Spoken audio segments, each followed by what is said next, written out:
Welcome to the dream team of Cincy Jungle. We are accompanied by the dream team, the force like no other. We've got Anthony Cosenza, AC Slater. We got Matt Minnick. We got John Sheeran. And we got my partner, Ace Boogie from New Stripe City. Because a lot of people have seen us in different, and I'm Zem Hude. And a lot of people have seen us in so many different facets and so many different ways on Cincy Jungle or just Cincinnati Bengals sports stuff. If I can get you guys just one by one, Ace, you can start us up, then AC, then John, and then Matt. Just tell everybody where can they find you guys before we get into this Dream Team Part 2. Yeah, you can find me at New Stripe City on YouTube. You can also find me on YouTube on the AFC North Talk. And, of course, you can also find me on the Orange is the New Black podcast on the Cincy Jungle podcast. I'm Anthony Cosenza. You can find some of my stuff on cincyjungle.com, and the YouTube channel is the Orange and Black Insider. So check that out if you would. And I'm on Twitter at CJAnthonyCUI. cincyjungle.com for the real stuff. Add John__Sheeran on Twitter for the stupid stuff.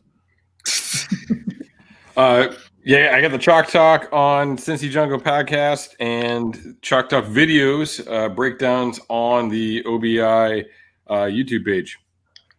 And I am Zem Hude. You can just go to zemhude.com and find out anywhere that I could be, whether it's social media or anything like that. Throughout the course of this show tonight, I'm going to be talking to Anthony and Ace, and I don't want to ever put these guys in a box, but just know that Matt, I'm going to always call him the coach. So if you're looking for film study stuff, then I'm going to always reference him and just be like, hey, Matt, what are you seeing on this play or whatever? But don't think that that's all he does. John, same thing. He's going to break down analytics. I'm going to be asking him for big number stuff. I'm going to be asking for the stuff that I have no time to do.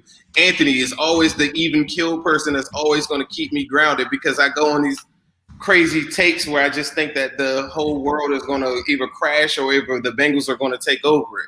Ace is the king of YouTube. So if you're looking for YouTube stuff or you got time, like just outside of your normal day, make sure you always, just check out New Stripe City because nobody puts out that much material on YouTube right now, period. Not for Bengals, period. But the first thing I want to do is get into this thing. We had this thing lined up a little bit different than I think what we're probably going to get into. But the Bengals-Steelers game is so hot right now that it just would be so silly for us to pass up this opportunity to talk about the game. On top of that, we have the signing of Tack that was recently released from the Falcons. What was that? Yesterday, right? And so the Bengals claimed him off of waivers. I think the Raiders put in a claim for him as well. Just share your thoughts with us, guys, on Tack. I want to ask Matt, have you seen anything on film? Have you seen anything beyond PFF or anything like that stands out to you? Honestly, I haven't had a chance to get into it yet. I mean, it just kind of broke this afternoon. I remember him coming out. I mean, definitely when you look at what the Bengals have in terms of pass rush right now, John and I broke down the rookies last night. We were talking about it. Like, it's pretty easy to tell where and when Carl Lawson is on the field. Right. Because it's a completely different thing coming off the ball than anybody else. Even Khalid Kareem, you definitely see a lot of positives there, but he doesn't have that kind of explosion. So bringing a guy like Tack in, I think he's not a super bendy guy, which is put him in the same category kind of as Kareem. But he is an explosive guy. He can come off the ball. He had 13 sacks in his first 2 seasons in the NFL. And then, recently, not so much over the last couple of years here. So hopefully a little bit of a resurgence. But, I mean, it's a really smart move for the Bengals because he costs next to nothing. It potentially can help you out, even letting him go in terms of compensatory picks. And, maybe you get something, so it's good that even if they don't even care about re-signing him, that they're trying to do something to address the lack of pass rush they have is huge. Because I mean, honestly, looking at this Steelers game, that's one of those things I was thinking of, like, man, we got to get to Ben, but I don't know if they can, so like throw more guys out there. That's huge. That they're trying to get better. They're trying to win right now. Good stuff. John, do you have any initial thoughts on the signing? Do you like it, hate it? It would be nice if he was able to play, but I think with COVID restrictions, he's not going to be able to play until I don't think he week will be 11 either. against the Washington football team, where, I mean, it's not going to be hard to pressure the quarterback in that game. But I think Matt hit the nail on the head there. Tack coming out of UCLA was explosive and he was fast, but he has no bend to him. It's very similar to Carl Lawson, only in Tack's case, he doesn't have the repertoire and arsenal of moves that Carl Lawson can use with his power and the speed that he has as a rusher. So with McKinley, it's a lot more effort and it's a lot more just explosion, converting speed to power and getting pressures like that. But similar to Lawson, it's really just more about disruption and not necessarily finishing. He only has, I think, 17 sacks through 4 years. Most of that came in his first 2 years with the Falcons, and ever since then, it's kind of been on the falling on part of it. But I think we just got to look at like how his career with the Falcons ended. He basically tweeted himself out of the organization, citing that he was so bad and lackluster in terms of production, and the Falcons didn't even want to get rid of him. That's like how bad that he wanted to just get the hell out of Dodge. And it was a guy that I think a lot of Bengals fans wanted to trade for because, like Matt said, they just had next to nothing at pass rush aside from Carl Lawson. So it adds a dynamic of explosion, athleticism that they needed. I'm just not sure how much of an impact he can make in terms of actually finishing some of these sacks and creating negative plays from a pass rushing standpoint. But it does bode well for them to at least try to see what he can do. Maybe he can work out like a 1 year deal during the offseason if he takes these 7 games that he has and strings together a few sacks. But it's definitely a low risk, high reward signing, and a signing that they should have made. For sure. And AC Slater, you got any thoughts on Tack? You know, when I think back to when he was a rookie, and he was kind of one of those late riser guys, right? I mean, he was a guy that some people talked about, said, you know, got some talent, got some skills, but maybe a second round guy, had some nice workouts, and then as the draft got closer, you heard buzz about him, you know, rising up boards, and all of a sudden he's a first round pick. So, you know, I'm not surprised by the signing because there's a need for the Bengals, and this really fits a profile of a guy that the Bengals like to draft or like to bring in free agency rather, in that it's a former high pick thrown on the scrap heap. They get a deal on him, and they can try and squeeze what they can out of him. And for McKinley's side, he's a guy that maybe gets a fresh start, can prove himself, maybe earns himself another contract with the Bengals or another team just by getting a fresh start on things. So I think in a lot of ways it makes sense. And I think also, you know, Carl Lawson needs help. Carl Lawson needs help on that line now to generate more pressure. There's going to be a lot of tension on him. You get Sam Hubbard back, whether it's this week or next. You got McKinley coming into the mix. So you've got a nice rotation going there. I agree 100%. Ace, you got any closing thoughts on Tack signing? I think it was a great move. I think especially being that we kind of had the situation where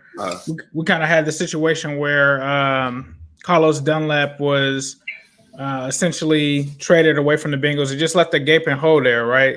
You're talking about Amani Bledsoe there. You're talking about also having you just really needed some experience there. So I think the fact that they were able to get Tack, a guy that's 25, just like Carl Lawson, who's 25, with you having so much uncertainty at the edge rush position with Carl Lawson as well, with him being a free agent, I think that it was a perfect move for them to make.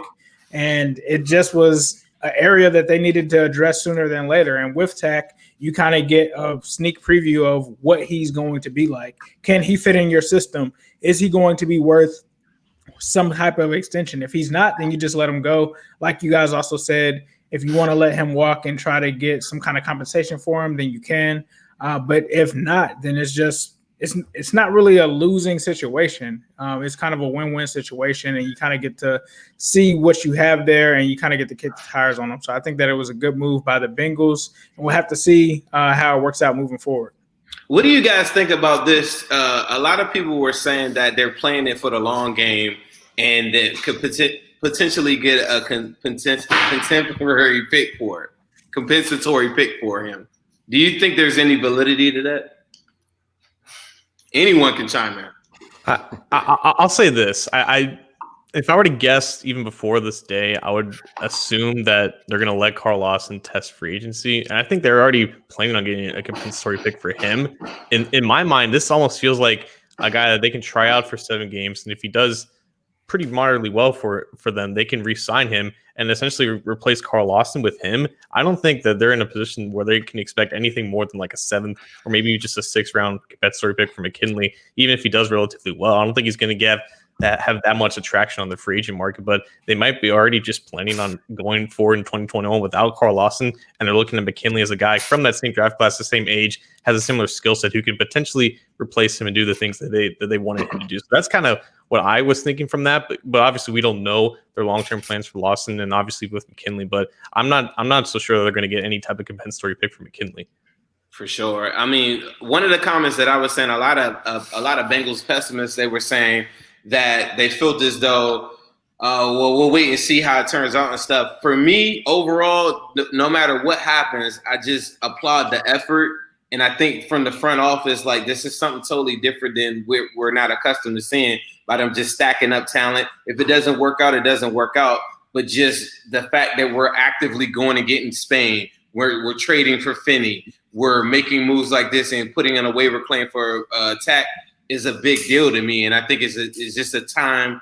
It's a sign of the change of the times. And I think that Joe Burrow puts a lot of institutional pressure on the organization to go get those guys. Now, moving forward, coming up on Sunday, we got to talk about the game. We got flexed into to the primetime spot later in the game.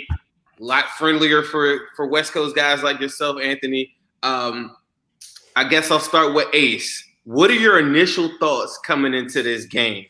I know before we had talked off camera, on camera, about being very fearful of this game.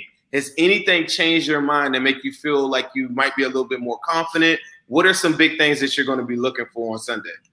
Yeah, I definitely think things have changed since then. I think at that point the sky was kind of falling, and it was after that Ravens game, right? Because to me, the Ravens have never had a great pass rush. That's never been their strength. And the fact that they were able to get as much pressure as they did with that blitz made me worry about the Steelers, because the Steelers are the number 1 pass rush in the NFL. And you know, at the current time, I think our offensive line was definitely shaky. Burrow was getting hit. So that was a game at first I was not looking forward to. Obviously, there's been several changes, and I kind of talked with Matt about this as well, even when it comes to Jim Turner. Whatever he's done, I was definitely criticizing him heavily for sure. But whatever he's done within these past 3 games, he's really turned it around since that Ravens game. The offensive line has turned it around since then. Joe Burrow has bounced back to being Joe Burrow that he was before the Ravens game. That's really only been the only for sure bad game that he's had. And the fact that also the wide receivers right now are starting to kind of develop that chemistry and finally starting to get their identity of this offense, and are finally starting to flourish exactly how they really should. And so from that standpoint, and then also being on the AFC North talk, having to watch all of these games, which this is the first year that I'm doing it. I've never had to watch all of the divisional games. The Steelers are not really as good as their record indicates. There's been a lot of games that they've been in, the Philadelphia game, the Ravens game. There's a couple other games that they've been in that they probably should have lost. And so, like, I go right back to that Ravens game, right? Like, even after Lamar Jackson had 3 turnovers or 4 turnovers, however many it was, they only lost by 4. And they were still in a position at the end of that game to win the game. And I was just looking at it, and when he takes that shot there at the end to try to throw it into the end zone, I'm like, if that's Joe Burrow, that's probably like a touchdown. Like, that's probably a win. So I think now that I've actually watched Pittsburgh, I've watched our evolution over these last couple of weeks, like, it's eventually like Pittsburgh's not going to get lucky at the end of the game, and they're going to lose one. And I think that now is the best time, especially with Zach Taylor coming off a bye, when we saw what Zach Taylor did last year coming off a bye in terms of adjustments. So I think the confidence that we saw with the 0 sacks against the Titans, the combination of the Steelers kind of getting lucky, they're a talented team. It's not going to be easy. They could end up sacking Joe Burrow 10 times. I'm not going to say that that's not possible, but I definitely have way more faith now that the Bengals can at least split with the Steelers. I don't know if it's this game. I don't know if it's the game later on, but I definitely think that the Bengals can split with them. And I think that the Bengals are in a position now at 2-5-1 that they have to go out there and get a win. So I think right now I'm pretty confident in the Bengals being able to go out there and get a W. So are you saying this? Are you going on record of guaranteeing a victory? I will guarantee They said that that. one of the two games that we play the Steelers this season, we will win one. I think that we will split with them because of Joe Burrow. I think the Joe Burrow factor is definitely something that changes it. And interacting with Steelers fans and people that are knowledgeable with their team, they enjoyed playing against Andy Dalton because they never had fear from him. But they were worried, and they have been worried about Joe Burrow. We also learned that Mike Tomlin is very happy that Carlos Dunlap is not there. Matt, let me go to you. What are your initial thoughts going into this game coming up?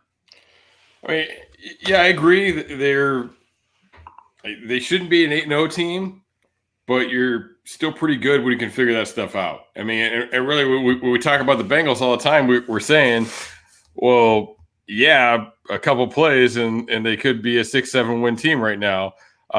So you kind of have to look at the reverse of that too. The fact of the matter is that the Steelers don't let you off the hook, and you can't give them opportunities. Even if you get up in this game, if you're in a good position, you can't give them opportunities to come back. That's what happened to the Dallas Cowboys. You know, they were scoring field goals, not touchdowns. They had that awesome punt return with the throwback, and then they followed that up. You know, they got the ball after the penalty at like the 31-yard line, and then they went 3 and out after running the ball on second down. Like they blew it. They threw a touchdown in the red zone. They were 0 for 2 in the red zone. Like you can't give a team like Pittsburgh the opportunities, and that's one thing that like they've always been good at being really opportunistic. I mean, as long as I can remember, Pittsburgh's been good at doing that. And, you know, Mike Tomlin's a guy who takes some heat sometimes because he does some, you know, shaky things in terms of game management. But, like, his team is always on with those things. Like, they don't let you off the hook. And, I mean, that's what it's going to come down to. Like, you can't give them an inch because they will come screaming back really quickly. Right, I totally agree for you, and I think Mike Tomlin is a big part of that because he's a master motivator, and I think he just gets them ready to play. AC Slater, what do you think? Are you scared of him? What are you thinking coming into this game? I'm kind of in line with Ace here in terms of, you know, a couple of weeks ago you asked me what I felt about this game, and I'd be saying, oh boy, you know, I had a bad feeling about it, but now the Bengals are coming off a big win. They've got a bye. They have a couple of additions to their roster. One may not play this week. That even though we're excited about it, he may or may not play this week. But, you know, I mean, there are a lot of things, kind of some positive momentum going into this one. Now, that I don't know if that'll translate to a win, but as I've said, and unfortunately, I guess we're all still kind of in roster evaluation mode. Where's this team at? What do they still need to do in terms of next year and for the next couple of years to potentially prop open that championship window? I do view these games, the remaining Ravens game and these two Steelers games as barometers to see where the Bengals are at this point, how competitive they are, how Joe Burrow will fare against a pretty vicious Steelers defense. But the Steelers are an imperfect team. You guys said it. They're an imperfect team with a perfect record. They've got vulnerabilities. The Bengals can exploit it. They can put up points. I think if the Bengals end up making this a pretty close game, which I think it could be and will be, you know, I think you can feel pretty good about that and maybe ride some of that late season momentum into the second game. So, you know, I'm not overly shaking in my boots like I was a couple of weeks ago, but I mean, it's still the Steelers. They'll come ready to play. They'll be prepared, and they'll play nasty because that's what they do. I agree. You spoke about some of the stuff where they have vulnerabilities. Tyler Boyd made headlines this, I think that was yesterday, where he said that the Steelers do have a strong front seven, but he said they don't have the best secondary. I don't know if he was giving them bulletin board material or what, but that's something to think about coming into the game. John, how do you feel about that? And also, John, I'm going to catch you off guard. over or under 5 sacks on Joe Burrow? Over, I think. Like, all right. On that topic. I don't want to take you off topic, but I just had to throw a little monkey wrench at you. That's a good way. That's a good place to start, though, because the Bengals' best offensive linemen, like if you want to call them Jonah Williams and Trey Hopkins, they're good.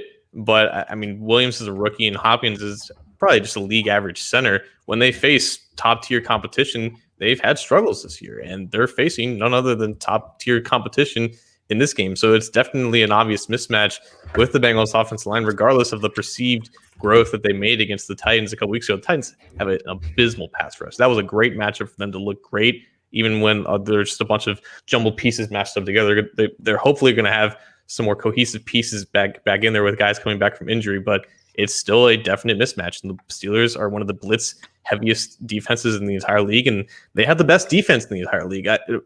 And we talked about it last week. Like, the Steelers may not just are probably like the not the worst undefeated team in recent memory, but they might not be as good as the record indicates. I think that's because their offense is about league average. I think they're 15th in offensive DVOA and just relatively average in terms of just overall offensive efficiency, because Ben is just getting the ball out of his hands extremely quickly. I think his average time to release is under 2.3 seconds, which is like prime Andy Dalton when his offensive line was bad. So it's a lot of short passes, short of the sticks, and there's guys like Claypool and Juju Smith-Schuster who are just trying to make the most of that. But it's still a team that can definitely just suffocate you and suffocate a Bengals offense that is still very much inconsistent, very dependent upon who they play. So regardless of the momentum that the Bengals have been building, and regardless of whether the Steelers are as strong as the record indicates, it's still an obvious mismatch from the most important position groups. I think Joe Burrow is going to play better in this game than he did against the Ravens a couple weeks ago, because he has more time and experience and film to watch to improve upon some of the similar things that he's going to face. But it's still a dominating defense in Pittsburgh, at Pittsburgh, in that hostile environment. And I'm not the most confident in this game. I think they can make it competitive, but I think the Steelers are still just clearly the better team, and it's probably not going to be a win for them. I'm almost 100% with you. I'm not confident at all in the game. I do see a path, like we said in part one of the Dream Team show that we had last week, is that if you can get Joe Burrow close enough, and I've got the ball at the end of that game, I like my chances. Will they have that opportunity? It's very, very slim. And I'm a piggyback right off of that, John. What you just said, I guess, is like, if you are the coach, if you are Zach Taylor, based off of what you just told me and the doubt and the different things that we know that we're already up against coming up, right? What is your game plan? What are some things that we could do to take away that heavy blitz, take away some of the different things that they do very well? How can you Belichick us to a victory? Like, I think if they could have some semblance of a good running game, I think that would definitely be a start. And that's something that the Steelers have complained about in recent weeks, is that their running defense has not been very good. Tony Pollard kind of ran all over them when he got touches against the Cowboys. And I think Giovanni Bernard is having a good stretch here without Joe Mixon in the lineup, so they can have some success on the run to kind of slow down some of that pass rush, but also just getting the ball out quicker. Getting these opportunities for Tyler Boyd and T. Higgins to get some run after catch opportunities on some of these short passes. Like, they definitely need to attack the ball down the field, because I think Boyd has a point where the Steelers secondary is not very strong, and there's definitely some weaknesses where they can catch him over the top, but those plays have to develop with quality protection, and you're just not going to get that for most of this game. Steelers are going to throw everything they have at Burrow. They're not going to want him to throw all over them in his first game behind his field. They're going to try to make a statement. I don't know if they're going to go as far as try to go for his knees or something like that, but I mean, they're going to try to rough him up. And I think if they come out with the same game plan that they did against the Ravens, it's going to lead to similar results. So I think there's definitely going to be some growth there. And, this defense is tough, and it's just hard to scheme against. It's hard to scheme around it when the talent disparity is that big. Right. And Ace, I saw you kind of shaking your head on some of this stuff. I guess out of everything, if you're listening to this, guys or girls live right now, we're here, Cincy Jungle, super team. We got Matt Minnick, we got John Sheeran, and we got my partner Ace. Before we go a little bit further, and I'm gonna ask you the question I was about to ask you, Ace, I just want to say I saw a lot of comments, people saying that YouTube is down right now. So we appreciate you guys being patient with us. Make sure you go to Cincy Jungle on Facebook, where the stream is still active, I believe. I just was checking it out myself. If you got any other tips, people tell us in the comments, but appreciate you sticking with us. Make sure you follow us as always. Anthony had a big interview. So if you're watching this live too, you notice that Anthony has rolled out. But Anthony had a very, very big interview. So he's going to go take care of business with that. So make sure you follow Anthony Cosenza on Twitter as well. Ace, going back to what you were agreeing with or not agreeing with, John, tell me your thought on, like, what do you think that you can kind of capitalize on with the Steelers? No, I was agreeing with John. Like, what he was saying is true. Like, the Steelers pass rush, I mean, it's predicated upon the blitz, right? We saw that's what the Ravens did. And I think some people kind of overlooked it as well because the coach don't really blitz that much. But if you realize when the game was on the line and at the end of that game, they started sending the blitz. And so I have to agree with him on that. That's like a nightmare thing there. The good thing is that Joe Burrow was able to see it in that Ravens game, and he kind of has made some adjustments to it. But if they are able to wreck that game, that's definitely going to be an issue. But I will say this. They are a strong pass rush. They're not typically that strong of a defense, especially in the secondary outside of Minkah Fitzpatrick.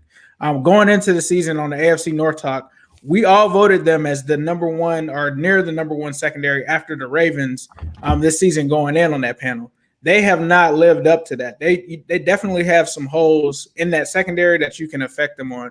In terms of the linebackers, they're still pretty solid there, but they are starting to teams are going to start figuring out that Devin Bush isn't there anymore. And the guy that they have there, he's played solid and he's done well, but he's still not Devin Bush. And so they do have some chinks in that armor. And they're just a real inconsistent team. They play really good at points. Like one part of their team that I'm also worried about that I don't think people talk about is how good their wide receiver core is. They have a very deep wide receiver core. When you talk about Juju Schuster, you talk about Deontay Johnson, who at sometimes looks like he's AB. You talk about Claypool, who can just wreck a game, had a game where he had, 3 touchdowns in it. You also talk about, you forget that James Washington is there, and then he hits you from somewhere else. And then you also have a kid by the name of Ray McLeod that not too many people know about, but he's also a problem. And then you talk about Eric Ebron.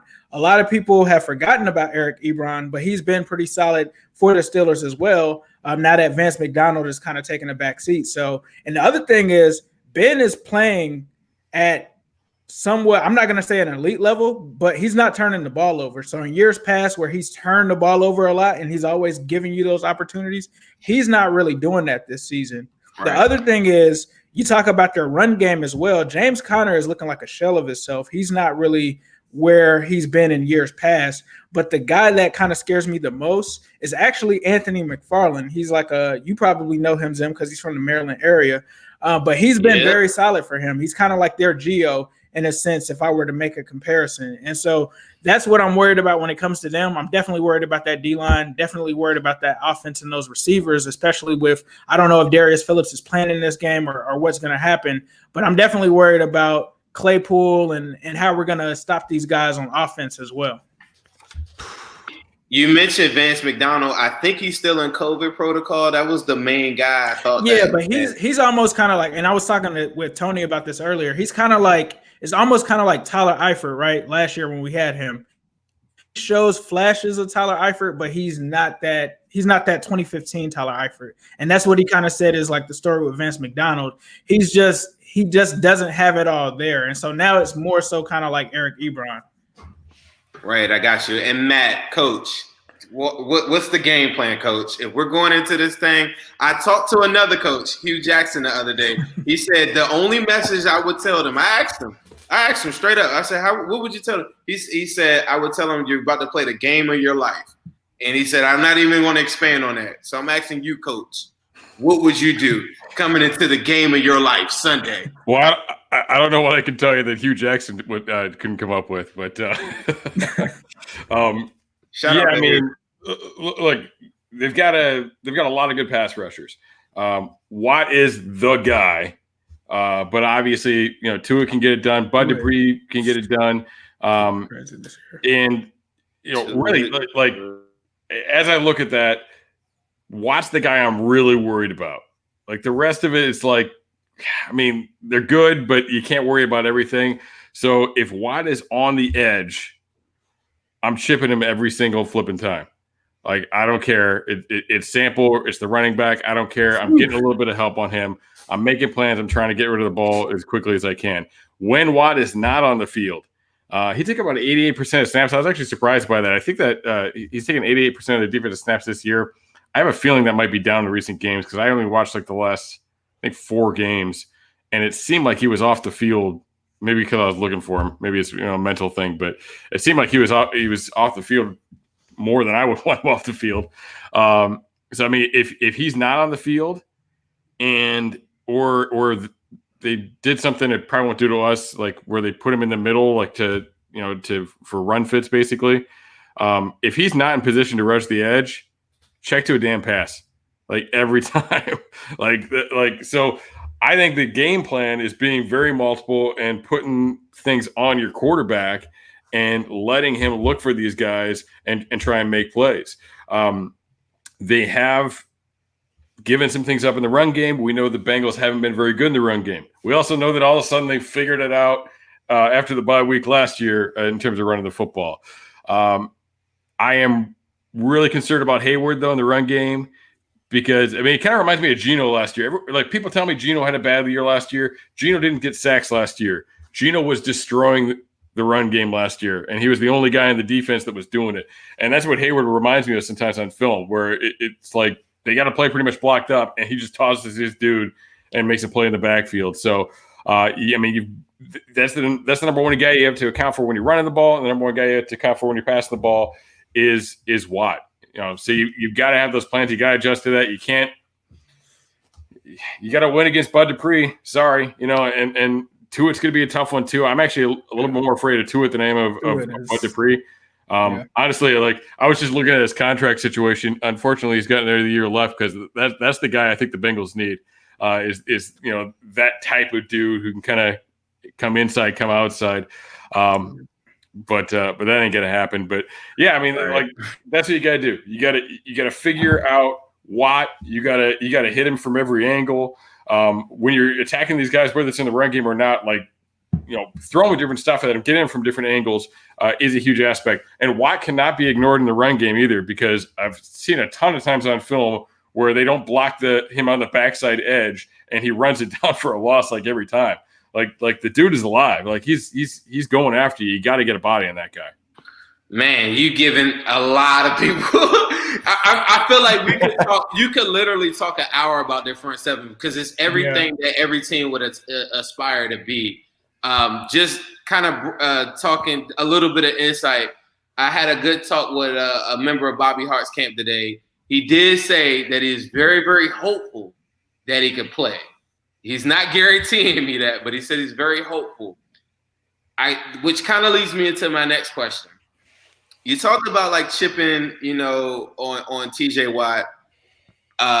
We're the offensive line.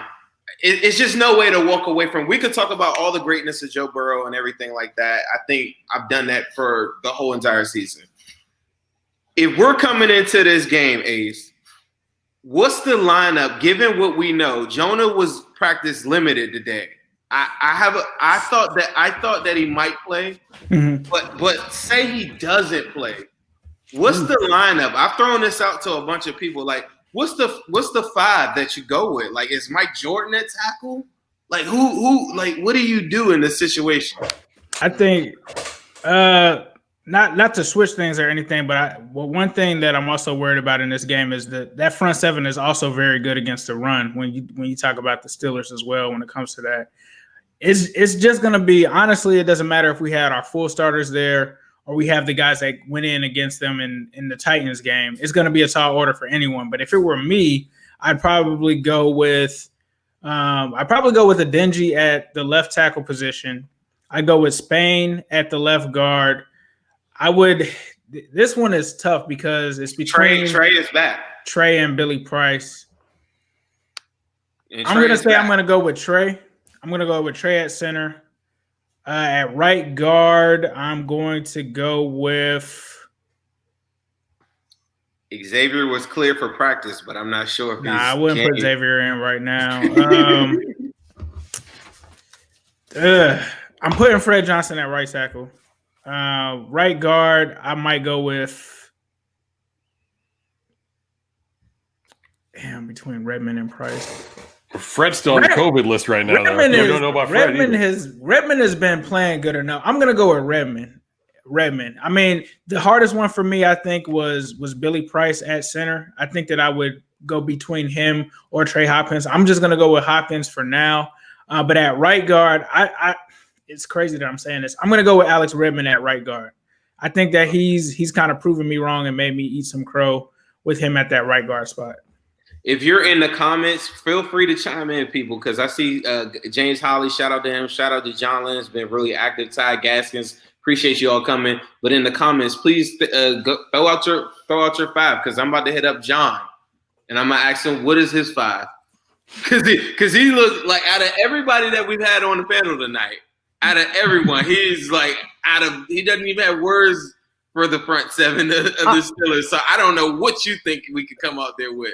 I mean, I'm getting flamed in the comments because people are like, "Oh, John's always pessimistic." Dude, I mean, listen to the names you rattled off. He's realistic. John is realistic. Like when he talked about the Steelers line and stuff like that, that's being realistic. This is the number one. Well, that's what happens. Nobody watched this Ravens game. And the Ravens aren't even nowhere in the league of edge rushing when it comes to the Steelers. Like they're not even good at that, and they did amazing in that game just by blitzing. So, John, when you have a skull in the background, it's going to kind of put a little bit of doubt. John is just being a realist. But honestly, I feel the same way. I think a lot of people are so used to me being so hype about different things, and I've been selling everybody on. I don't even have to sell you on it. I feel like this season is all about building blocks for the upcoming season.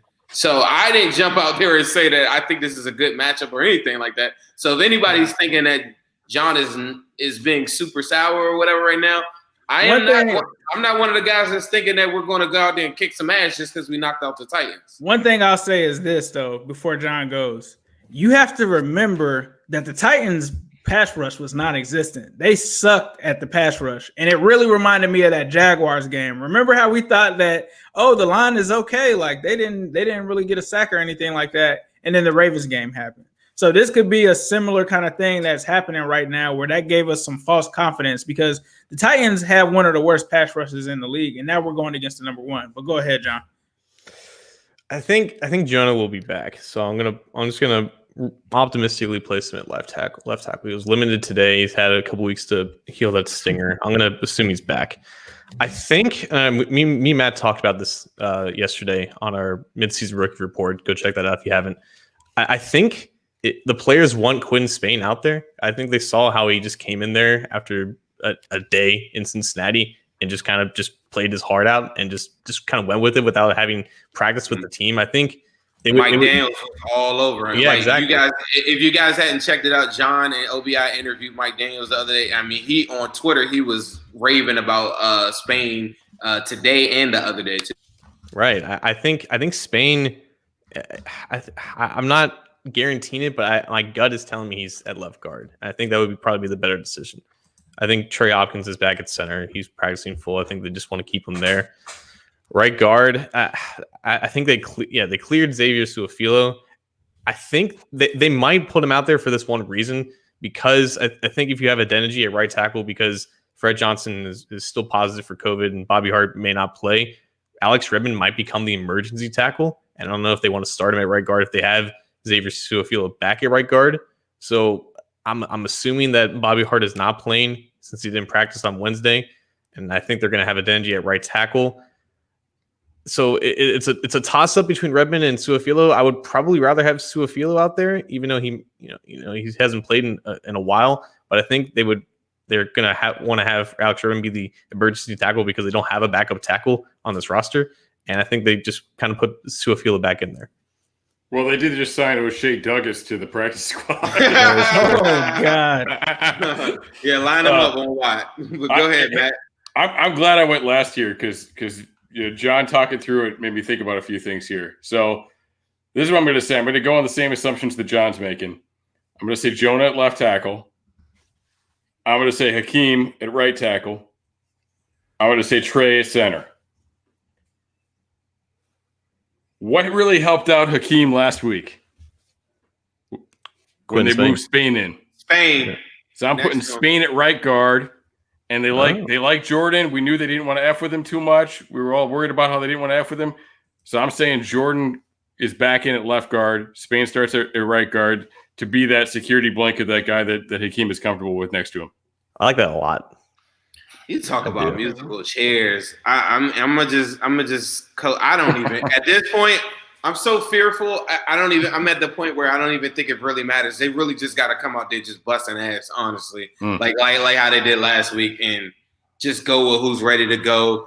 And the guys that aren't showing what they want, they might get pulled early, like what's his name did last week or whatever. That could be a situation, but this is serious stuff, people. And there's a lot of people in here because people comment a lot to me and tell me that they are very hopeful of the playoffs or anything like that. I will tell you this. If you think that you have any bit of outside chance in an 8-man seed or any like a 16-man tournament and all these other things like that, this is your last hope. You got to take care of business on Sunday, and that this is the season. If you're still in that ballpark, I'll tell you what, though, Zim, like you look at the way the rest of the schedule lines up. If they can pull off this game, they really should win the next 2 games. And then all of a sudden, you're coming in on a 4-game winning streak to Miami. Like that's a quality opponent. That's gonna be a tough game. But if you're riding that high into that game, and then you still got the Cowboys and the Texans before the next time you see the Steelers. So I mean, like they could go on a run if they can get this one. They could definitely go on a run. Do you think 8-7-1 gets you into the playoffs as the number 7 seed? I don't know. It's so hard to predict because we've never seen a 7 seed before. Right. You know what? It kind of seems like in the league right now, though. You know how when everybody does their like game by game predictions and they post them, and like everybody's got like the top 2 teams are like 12-win teams, and then like the teams they don't like are like 1 or 2 wins. You know, like it's like nobody thinks about that. You're going to have some random chance, and there's going to be more teams in the middle. Like they're all really good or all really bad. I kind of feel like that's how the league is right now. Like there's a lot of teams that are 2-3 losses, you know, maybe like in that range. And then there's a bunch of teams that are really bad and are, you know, 0-1, you know, kind of range. And I mean, even right now, you look at the Bengals with 2 and a tie, they're not that far down the pecking order. They showed them as in the hunt for the playoffs on ESPN the other day. I posted that on my story today. People is that you? Okay. You're dreaming. But the reason I think we might have a different look at it is because everyone here on this panel, and probably most of the people that are here in the comments, have seen all of our games, and they don't look like, you know, like I watched the Patriots get the doors blown off of them. Like with the exception of the Ravens game, I mean, don't you feel like, you know, like the whole saying is you are what your record is or anything. I don't feel like that is who they are right now. I really don't. I mean, on one end, but then the other end is like, yeah, these are the growing pains, and this is what you deserve based off of what you did. You couldn't hold the lead, different things like that. But just seeing how they lost, I think, might change like how we view them. Except John, who just is just all the way like. Except John's like, no. Honestly, they could have just won 1 game. They're lucky to get 2. Right? It's like, no, I'm just messing with them.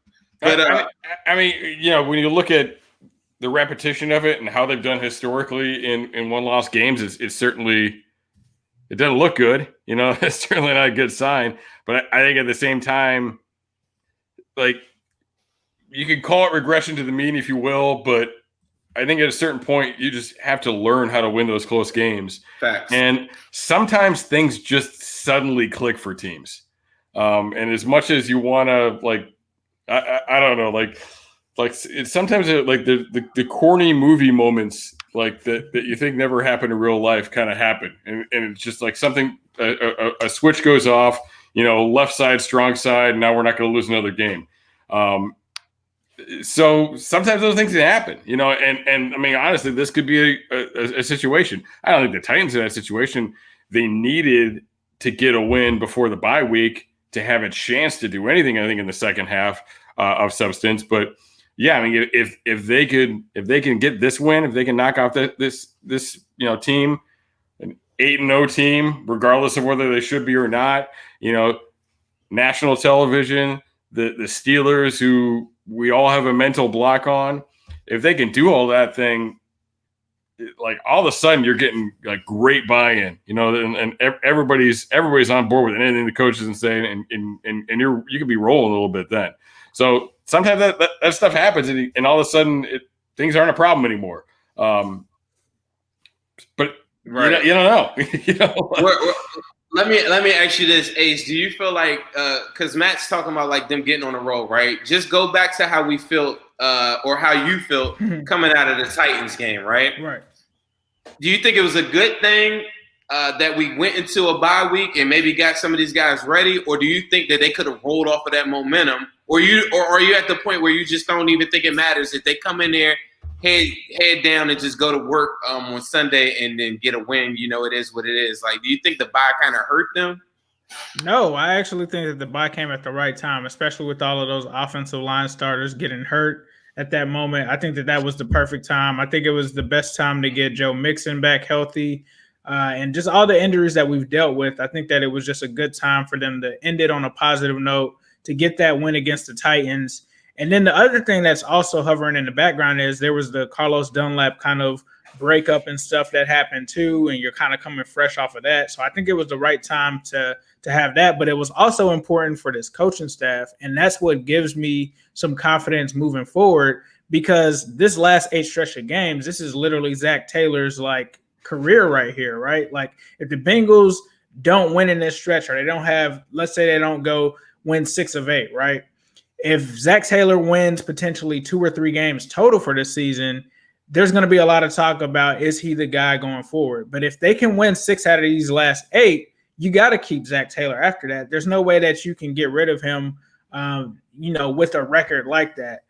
But if he doesn't string together wins, then that's going to be an issue. And I have to say myself, you already know, Zim, I've been super critical of Zach Taylor. That has definitely quieted down the last 4 weeks. Like his play calling has improved. I've liked some of the things that he's done. He's starting to win, I think, not only the fans over, but also this front office. But at the end of the day, he's got to get W's. So this stretch is definitely important for him. I think everybody feels good right now. They get their ass kicked on Sunday. I think I think the seat's just as hot. Which leads me. It's a very hot and cold fan base.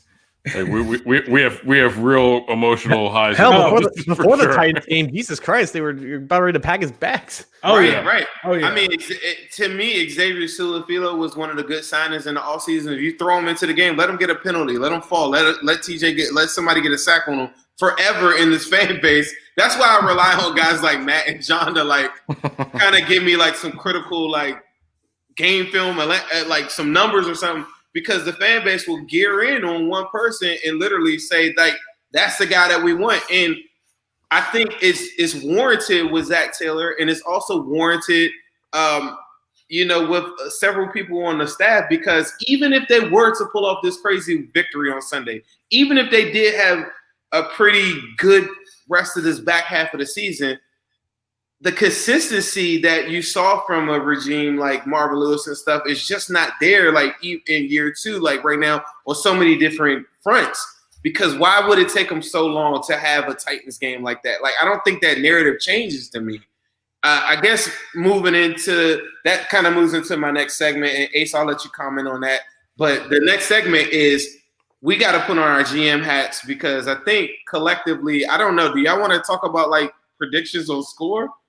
I am not there. Okay. All right. So we're filming this on Wednesday. So games on Sunday. I'll give guys some time to get there, look at some more stuff. Ace, you had a comment. I'm sorry. Yeah, the one thing that I will say when we're comparing Zach Taylor to Marvin was like super stubborn. So like if there were things that he had, issues with, he wasn't really open to kind of self-evaluating himself. He would always make comments like, we know what we're doing here, this and that. Like one thing that I will say about Zach is if there's a weakness or something like that, that's an issue, he will actually try to like approach it and fix it. Like even with Lou, like I think there was one point in that game, in the Titans game, where we were just expecting the Lou Anarumo defense to like collapse. And I like remembered the camera panning over to the sideline and seeing Zach Taylor, who is never, I personally have never seen him talk to the defense outside of last year when the linebackers were messing up. He went over to like Lou and like said something to make sure that they were on the same page. So that's the one thing I will say that gives me some confidence in Zach Taylor is if there is a weakness or there is a struggle, he actually makes like a collective effort to try to fix it. Right. Yeah. And I wasn't saying that from a standpoint of I think Marvin Lewis it was the right decision. Let's make that clear. Like it was the right decision to move on from Marvin Lewis. But some of the things like week to week basis, I think we're still struggling with primarily the offensive line early in the year, and those are their guys. Right. I just want to add to that too. So the big difference between Marvin Lewis and Zach Taylor, like at the beginning of Marvin Lewis's career, is Marvin Lewis was Eric Bieniemy. Like he was the overqualified candidate that should have been a head coach before. Like that was an all-star candidate. You know, he had that great Ravens defense. He couldn't get a head coaching job. He left. He went to Washington for a year. Like he knew how to be a head coach pretty well. And he worked for some good guys. He had already established. He already knew really how to be a good defensive coordinator. He was a highly qualified pick. Zach Taylor is not a highly qualified pick. Right. What did you do? And honestly, like a lot of people really like the Zach Taylor hire. I want to be enemy, but I got on board. I got on board with the Taylor hire, and I see where he's going with some things now. But look, when you hired Zach Taylor, you hired his potential. And you hired him to buy the offense. Like that's really what you did. And when you look at it, I think the play calling is pretty good for the most part. I think he's a pretty good offensive coordinator. I would like to see some different things in the red zone. I think they're growing that part of their game. I'd like to see them be a little bit more creative with getting guys open in the red zone over the course of things. But they're definitely improving in that area. But he also wasn't a play caller before. So he's still going to have growing pains in that area. I think most of the play calls that people point at when they say they shouldn't have done that, it's more of situational football, which is more of a head coach's job. Yeah. So, and this is, by the way, Cincinnati is the only place where you can really do this too, because they're going to give him some time to grow into the position. So, Look, it's not the way everybody else does it. I get it, but I think things are coming along a little bit. I think you see the improvement, and you do see him changing. Absolutely, you see that he's flexible to do that. He realizes he's young and he is learning. We all want to see all these things happen faster, but I do see where it's improving. Now, what is the second half of the season? Ace, you had a great number you threw out. If they go 6-8, all right, that means the Steelers, they probably beat the Steelers at least once, right? Of the two losses, they probably beat the Steelers at least once. And there's the Ravens and the Dolphins. So you've got to get 2 wins between those 3 teams to go 6-8. Now you got a couple of quality wins. It's not good enough to come out as a 6-win team, having gone through the last part of the year, just beating the Texans in the NFC East. You've got to knock off at least one of these teams in the division. And if you can get a win against the Steelers and the Ravens, like now you're showing something. I'm all in. And not a fluke thing, not because Mason Rudolph's in the game, like a real solid, that was a good damn win. If you can do those things and go 6-8, I think you're feeling pretty good moving forward about how things are going into next year. Right. John, do you have any thoughts, I guess just piggybacking off of what Matt is saying, like, what are your overall thoughts on Zach now? Like, do you think he can succeed, or is it going to take those wins that Matt is talking about to convince you? I just need to look up something real quick. Sean McVay's coaching career. Because I remember when he was he was an offensive coordinator in Washington, but I forgot that's minor detail. Yeah, under Gruden, I think it was right. Under Gruden. Yeah. So it wasn't exactly like that, but like Matt said, it was not an unprecedented jump, but it was unusual for a guy like Zach Taylor who only spent like a handful of games actually calling plays at the NFL level and then being an assistant wide receivers coach, then the quarterbacks coach, all the way up to a head coaching job.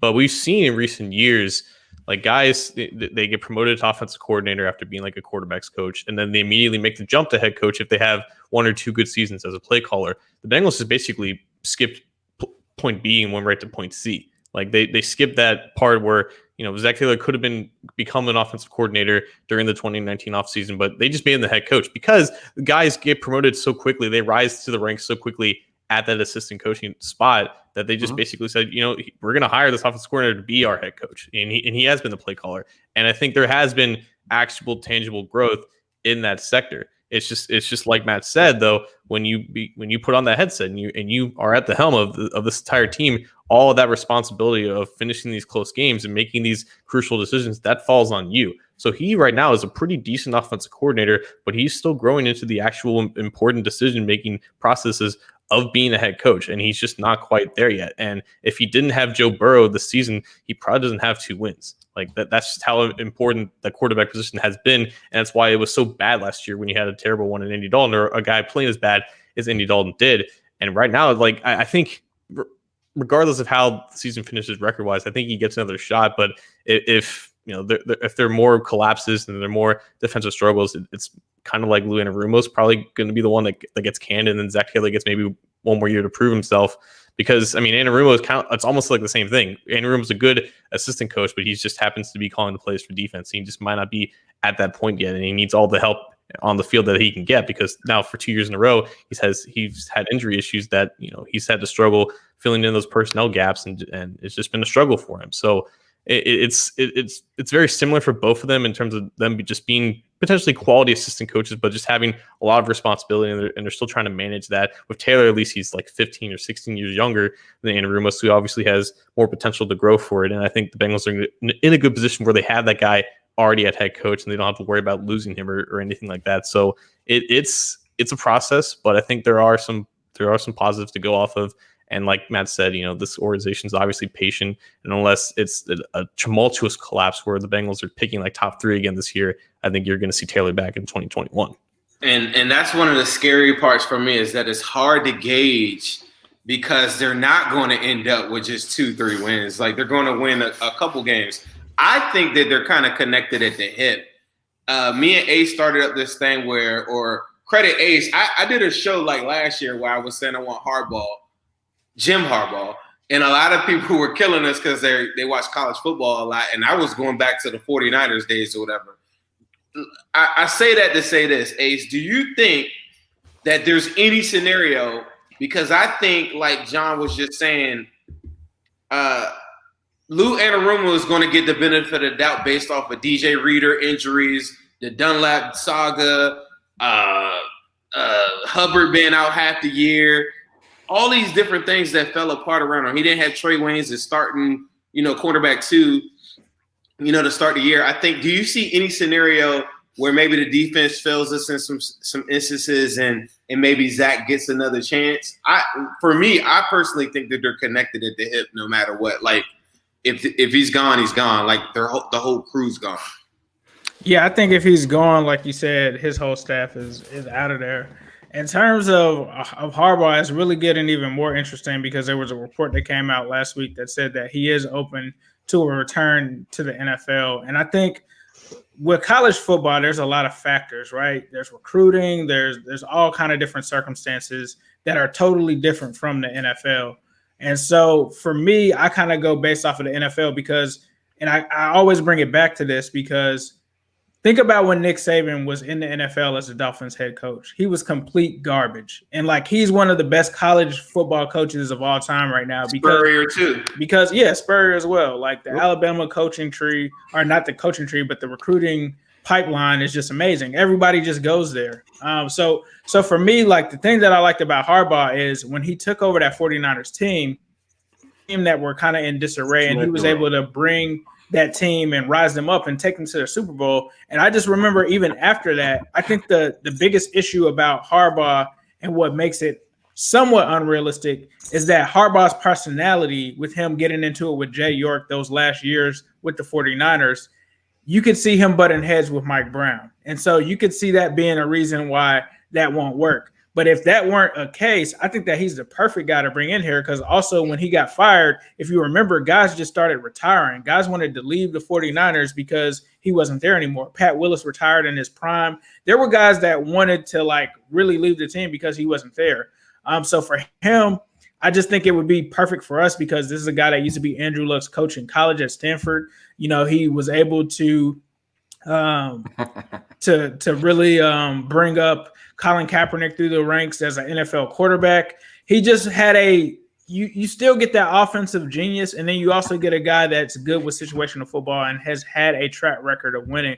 But some of our fans just can't get past the fact that he's been at Michigan, and no one can win at Michigan. No one has won at Michigan, and I don't think even after Harbaugh, anyone at Michigan will win after that. So for me, like that's why I would want to bring in Jim Harbaugh, but we have to see how this plays out.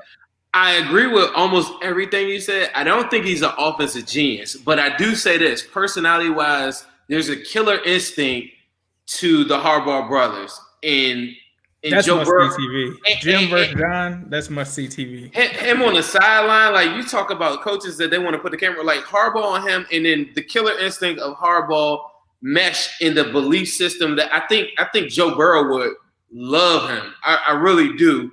But as far as his offense, like I've seen his, I don't watch much college football, but it was a year or two ago they had a quarterback that they were kind of trying to hype up for a Heisman candidate. I forgot the guy's name, but the offense was complete trash.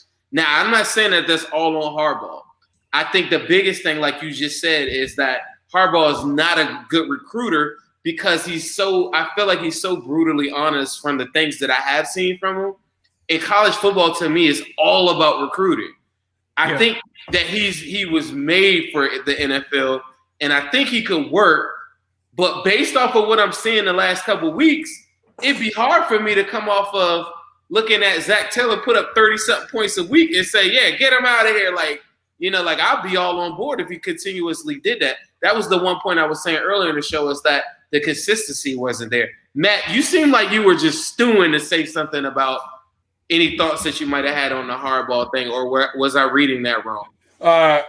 Yeah, I mean, we get lost in like recency with Harbaugh and honestly, he's done pretty well at Michigan. He's just not winning the games he needs to win to keep that job. You know, like overall, it looks pretty good, but obviously, he's not beating Ohio State.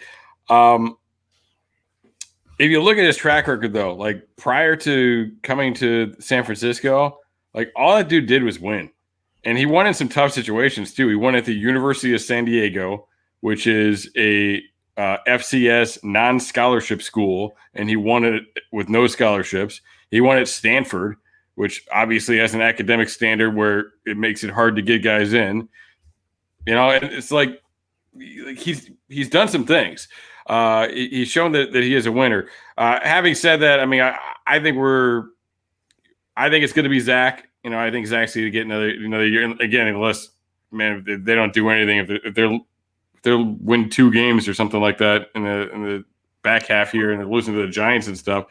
But you brought up Eric Bieniemy, all right, and we're talking about Harbaugh, right? Sure. Like, and you don't seem like you're super thrilled with Zach because he's got to prove something to you, right? Mm-hmm. Who, if you were GM right now, you're Mike Brown, you're Katie, whoever the hell is calling the shots. Who is the guy that you're looking at, like that you think brings what this team needs? Did I put you on the spot? I will say I have you have never heard me call for anybody's job, and it's just my thing. I got it's just because I've seen a lot of guys get canned for really stupid reasons. I know some very good football coaches, and some of the best ones I know are unemployed. So you know, I don't like to comment on those things. Honestly, right now, I would roll with Zach Taylor because I do like the trajectory of things. You know, I do think he's coming along, and I think that's what you did. I think you bought the offense. I think you bought a guy that you knew you were going to need to develop. You know, this isn't about Lou Anarumo, but if they could have brought in a defensive coordinator who, a Jack Del Rio. He's got some personal issues that I'm not fond of at this point, but if they could have brought in somebody who had head coaching experience, a Wade Phillips, like one of these guys that you could lean on a little bit more for some of that stuff, I think that would have probably sped up his process. I think things would look a little bit better right now. Andrew Rumo is not young, but basically they went young. Like they brought in guys with lesser experience, and they're rolling with it. So I don't know. Like I'm not one to pull out of a strategy that we haven't seen all the way through yet. I would roll with it for now. At the time I wanted Bieniemy and I wanted Joe Woods, who's now the defensive coordinator in Cleveland. Like that was the pairing I wanted in Cincinnati coming out. But we got what we got, so we'll see it, and we'll roll with it right now. And to kind of hit on what John was saying before, look, if you like Zach Taylor and you liked his offense and you wanted to create that sort of situation, you could have hired him as the offensive coordinator and brought in Ron Rivera or whoever, like an experienced coach. But what's going to happen? You're going to lose him. Like as soon as it starts working, you're going to lose him because somebody else is going to want to buy that offense for you. So they're going to make him your head coach. So you kind of skip that step. Like there was that awkward era in Cincinnati where there were a lot of fans that were like, fire Marvin so we can keep Zim. And it's a little bit different, because Zimmer is a defensive coordinator, but like you can't hold on to an offensive coordinator. The only way to hold on to your offensive coordinator is to make him your head coach.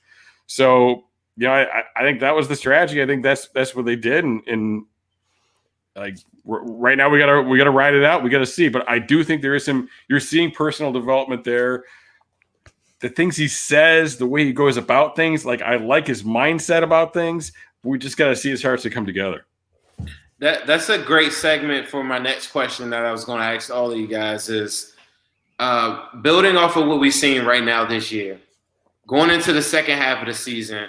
What are some key points? And I'll start with you, John. What are some key points? What are some things that you think are a big point of emphasis that you think will carry his team to victories or different things that she'll be looking at? I want to see how the offense adapts when Joe Mixon comes back, because you can clearly see there's a split between when he went out and how the offense has performed since then. And I don't think that's specifically Mixon's fault. It's just kind of the reality for a lot of running backs is when if your starter goes out, then you kind of lean on more of the passing game and you're forced to get more creative. And as a result, the Bengals are one of the best offenses in the league from a passing standpoint. So I want to see how it continues to evolve when you reintegrate him back into it, because in theory, it should still be fine, because anything that you can do with Gio, you could evidently do with Joe Mixon. It's just we need to see that level with him on the field, because they're paying him a lot of money for the next 3.5 years, and they need to make it work with him. Gio, for how good he is, he's not the future. It's Joe. He's like 6 years younger than him. So I need to see something with that. And on defense, I need to see more creative ways to rush the passer. It's hard to do when you have Amani Bledsoe and Xavier Williams playing a lot of these snaps, and Marcus Hunt too, because they've needed those guys, they've needed those bodies out there. But it's been unfortunate because they just haven't created pressure on the quarterback, and it's for how good the secondary has been, for how good William Jackson, Jesse Bates have been, making their names known throughout the ranks of the NFL. Their jobs have been a lot harder because the pass rush is just not getting home. So they're in coverage for a longer time. And unfortunately, there have been some big plays that have happened because of that. So those are the two adjustments. Browns, Eagles. Exactly. Right. And we pin that all on Lou and stuff. And, it may not be entirely his fault, but that's the guy that is charged with the responsibility of just making it work. And it just hasn't worked in a lot of cases. So those are the two big things for me that I think they need to see. And if it works, then I think those winnable games, like against the Giants and the football team and the Texans and the Cowboys, they will actually translate to wins, because right now we can't call those guaranteed wins. They still got to play them, and the Bengals still have to prove that they can consistently beat bad teams. But if they continue to do those things, you're going to see some growth in the win column. For sure. And I think just jumping into what you were just saying, I think one thing that you were kind of alluding to is this. from a pressure standpoint, if Lou can get anything out of Tack, like even if this is just an exploratory period, if they could get a consistent pass rush off of him and get what the Falcons couldn't get out of him, I think will be a big testament to Lou.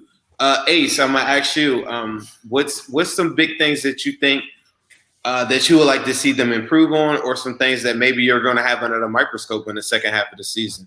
I think Matt hit it on the head, and that was one thing that I forgot to say about Zach Taylor's shortcomings. Situational football. They have to make better decisions based on those situations, and I think that's what I'd like to see. And I think in all phases, whether it's offensively, defensively, I mean, they've just been burnt with that these first stretches of games. And then I think outside of that, I would probably like to see what they do to fix this running offense. Like, they are not doing well when it comes to running the ball at all. And I think that it was actually a good thing that Gio got in there and the offense was able to move smoother.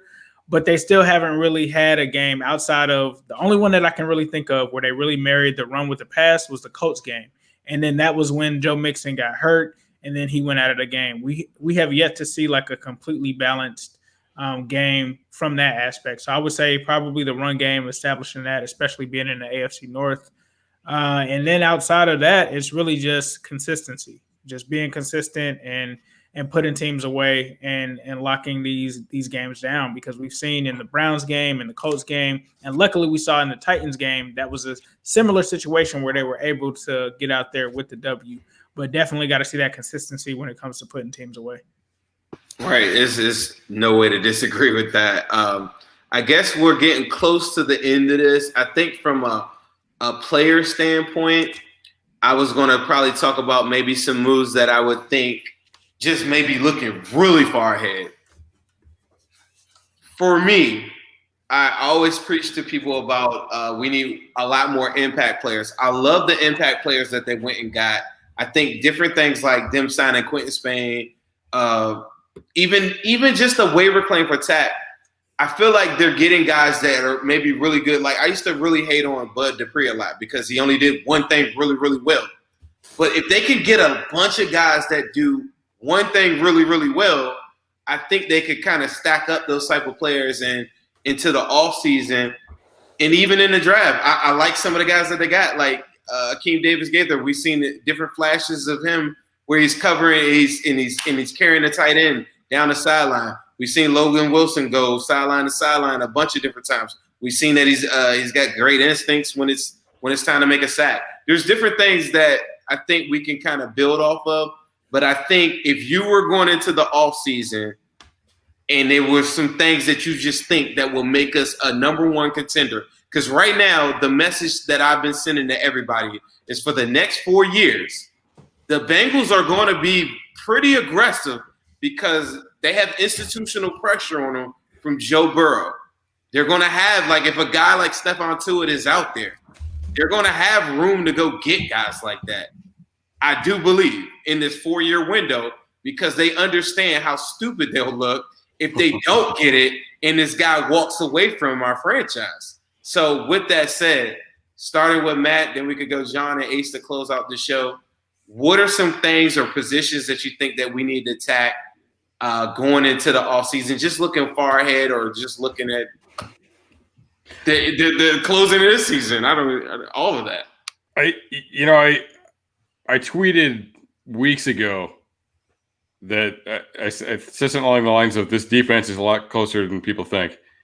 And I take a lot of heat from that, as you can imagine. But here's the thing. For sure. They got the pieces. Like they do have some pieces. Now, problem is probably the second and third best player on the defense right now are free agents.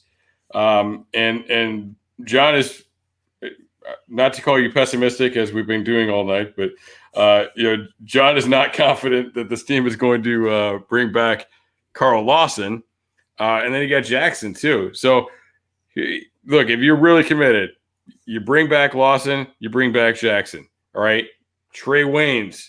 If Trey Waynes pans out, you're pretty good in the secondary. there's some shakiness at strong safety and coverage a little bit, but you're pretty good in the secondary.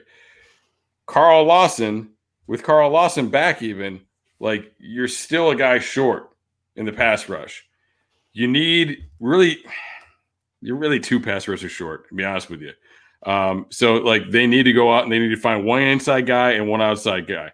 Hopefully Gio's contributing more inside next year, but you still obviously need a young guy to eventually take over for him. So like maybe it's a first round pick on a edge guy, because I think that could be a good spot for them to take an edge player, and then maybe it's a mid round pick on an interior guy who can get after the passer, but who you have to teach some other stuff to.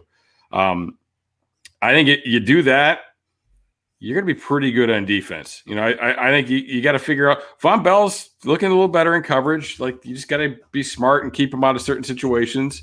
That would be a great place to find a dude. But I think you should be a pretty good defense if you're healthy at that point with those guys in there. So I think that's the big spot that you hit. And then you got to figure out the offensive line.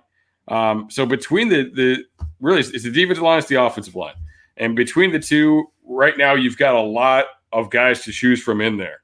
You look at that old line that against a not very good Titans pass rush played pretty well. You got all those guys, plus you got Kenny you just brought in, and you got the guys that were actually starting.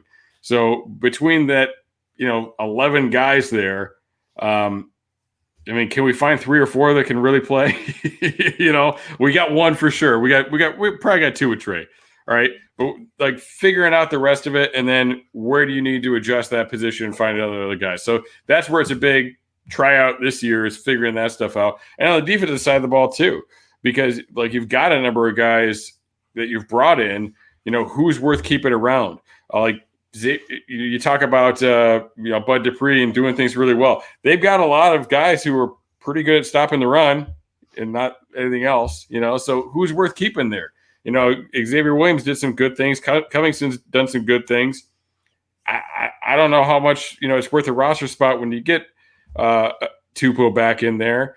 I think Daniels does some really nice things. I think he's a guy you want to keep around for various reasons. But trying those guys out, figuring out what you got with those guys, and then adding to that and supplementing that really on both the offense and defensive lines, I think is what you need to do. Hear a lot of people talking about like first-round receiver. I think they're pretty good at receiver. It would be nice to have a speed guy, but But as we know, we can go get that in the fourth. Yeah, right. Look around the league. Like you can find some guys to supplement that and to do that, and maybe you find a guy a little bit later, and he's a guy that can return kicks too, and you're letting Alex walk, because you got a new faster guy, I think, return some punts. That's how I look at it. I think it's all O-line and D-line. It's evaluating what you've got and then making some moves and probably bringing in 2 new guys on both sides of the ball there.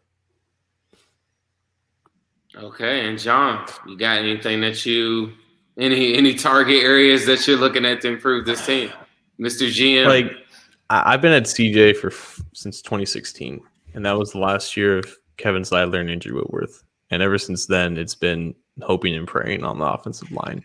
Every single year, it's like, this unit's more improved. We brought in some guys that we think have some upside. And it's all about if everyone hits their potential and they stay healthy, they can be decent. And it's never been that. That's never been the case. They need to enter the offseason with an actual plan of how to actually upgrade the offensive line. Because, you're right. Like, they have Burrow now. They have him for a guaranteed 4 more years. The last thing that they can do is watch him get hit 10 times a game every single week. If they don't solidify some of these spots, they have to actually go out there and get some confident guys. I don't know if they do that in free agency or if they attack it in the draft. Whatever the case may be, they have to be uberly confident and quality starters, 5 of them going into 2021. That is the number one goal. I think with how they attacked the defense in free agency last year, they might just put most of those funds this year into the offensive line and hope that guys like Reeder and Waynes bounce back and have healthy 2021s and kind of have a good return on investment with them. And also, I think you're looking at most of the in-house money being spent on the defense side of the ball with an extension for Bates, potentially either William Jackson or Carl Lawson getting a new contract before they enter free agency. And we can't get both. They could, but I would like to see it first, because obviously I think because the reason why I'm pessimistic about the reason why I'm pessimistic about Carl Lawson is because I have a feeling they're going to extend Sam Hubbard. They're already going to put a lot of money in that position, and with the edge, like that market just inflates. It's more inflated than the cornerback market still. Like the top 10 guys in that position are making like north of 17 million. Lawson might not enter that market, but he's going to get paid a lot. And I think they just look at him as a guy that at this point is just a guy that's just not that much of a finisher, and a guy that has continued to have health issues. Who knows if they want to reinvest in that for 4 more years? They might just want to have him test the market, and the same could be said for William Jackson. So we don't know for sure about those guys, but I think you're going to see multiple, at least 2 or 3, contracts on the defense side of the ball for in-house money. But in terms of getting from the outside, I think they just have to shore up the offense line. They have to be confident in that going into 2021. Once you figure that out, a lot of the other things will fall into place. Yeah, that's the good thing about Tack too, because like if there's no Tack McKinley and you let Carl Lawson go, you need 2 guys. Right. Like I don't think Hubbard and Kareem Khalid are getting it done for you. Like you need 2 guys there. So not in the north. Maybe John's onto something, and maybe that's like maybe Tack is a chance to get a guy that you can get more out of than some of those other guys. And you'll be able to re-sign him cheaper, and you're going to be able to re-sign Carl Lawson anyway. So maybe that helps you hedge that bet. And you still need to go out and get a guy, but maybe Tack could have a good 8 weeks and be one guy for you next year anyway. So you don't have to really kill at that position, With all right. like John said, you're gonna have to spend so much money on one guy. You don't want to spend that on 2. Right. I listened to you especially early in the show. We're talking about all these pass rushers from the Steelers, and it's just, and you see Ravens, they go out and go get Ndakwe. So, it's so many different facets of this team that I just think need to improve. But you guys are really spot on with the pass rushing part of it. I think single-handedly they lost the Browns game, the Colts game, and arguably the fourth quarter of the Eagles game when, the lack thereof pass rush in that game. I think those are 3 games that I pinpoint, and I just say if they had any bit of pass rush, they would have won those games. Ace, close us out. Tell us what we need to do to get this team I'm honestly going to say more of the same, man. It's the offensive line. Like a lot of people are going to get stuck back in what happened in 2017, and I kind of saw that coming, like with what John was saying. When they decided not to keep Whitworth and they decided not to keep Zeitler, and they really threw out Cedric Ogbuehi as the future at left tackle and Jake Fisher, even though we all knew that they were complete garbage. I knew that was going to be an issue. That was the whole reason, me personally, that I was against picking John Ross in 2017. Not because John Ross isn't a good player, but because this offensive line could not block well enough for you to even get the ball to John Ross. And I remember fighting people on that, and it was exhausting at the point where I think I was trying to vouch for Ryan Ramczyk or Cam Robinson, because I was like, this offensive line is going to be garbage. It's not going to matter. And here we are still in 2020, still talking about the offensive line after years of them trying to do things, trading for players. And it's just obvious. You got to fix the offensive line. Like Matt said, the game is won in the trenches. You've got Joe Burrow. You have to protect him. A lot of people are going to talk about Jamar Chase, and yes, that's going to look sexy. We don't need a wide receiver. We need an offensive line. We have to make sure that we keep Joe Burrow upright. The only other position to me that you could justify outside of offensive line would be a tight end. Tight end is the only thing. If you're going to get him a weapon, get him a tight end, because the tight end position to me has completely died since CJ Uzomah went down. And with him having an Achilles tear, maybe that's something that you can do in the offseason with free agency or something like that. I personally was a fan of them trying to take a flyer on Evan Ingram before the trade deadline. Obviously, that didn't happen. But I think that is the only thing outside of offensive line that I would really look at. Obviously, edge rusher, if Carl Lawson is to walk, or corner, you're really going to hurt there. But I think at the top of this period, offensive line. Get him as many offensive linemen as you can, whether that's through free agency, whether that's through the draft.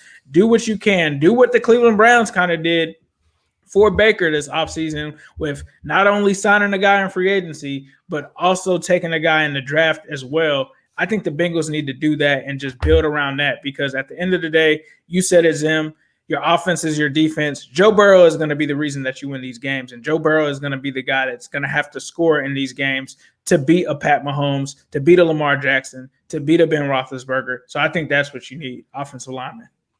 For sure, man. There's a lot of people. I just want to shout out Steve Mars, Luke Torres. There's a bunch of people in the comments that have been saying some really cool stuff too. So I appreciate everybody coming into this dream team thing that we're doing. Anthony Cosenza had to go on Enemy Lines and interview Ike Taylor. Make sure that you all follow him. Make sure you follow John Sheeran with the OBI podcast as well. Matt Minnick, Chalk Talk. Ace and me do New Stripe City, or he does New Stripe City by himself, but we do Orange is the New Black podcast here.